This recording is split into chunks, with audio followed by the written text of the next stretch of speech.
சிவனோடு ஒக்கும் தெய்வம் தேடினும் இல்லை, அவனோடு ஒப்பார் இங்கு யாவரும் இல்லை. புவனம் கடந்தென்று பொன்னொளி மின்னும் தவனச் சடைமுடி தாமரை யானே. சிவனை போன்று பேரின்பத்தை தரும் தெய்வம் தேடி தேடி பார்த்தேன், எங்குமே இல்லை அப்பா. அந்த சிவனோடு ஒப்பிட இங்கு எந்த தெய்வமும் இல்லை. தெய்வங்கள் என்று வணங்கும் அனைவருமே சிவனுக்குள் அடக்கம். இறைவன் என்றாலே அது சிவன் தான். சிவனுக்கு நிகர் சிவனேதான்.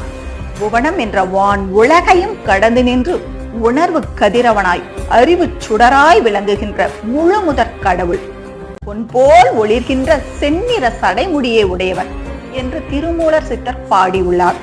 பரம்பொருள் என்றால் அதற்கு முதலும் இல்லை, முடிவும் இல்லை, அந்தமும் இல்லை, ஆதியும் இல்லை. இப்படி எதுவுமே இல்லாத பரம்பொருளை நாம் நாடி செல்வதற்கு காரணம் அது அன்புடையது.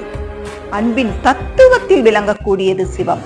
மனிதா, நீ எத்தனையோ தெய்வங்களை தேடி தேடி சென்று வணங்கினாலும் அத்தனை தெய்வங்களும் சிவனுக்குள் அடக்கம் என்பதை உணர்ந்து கொள்.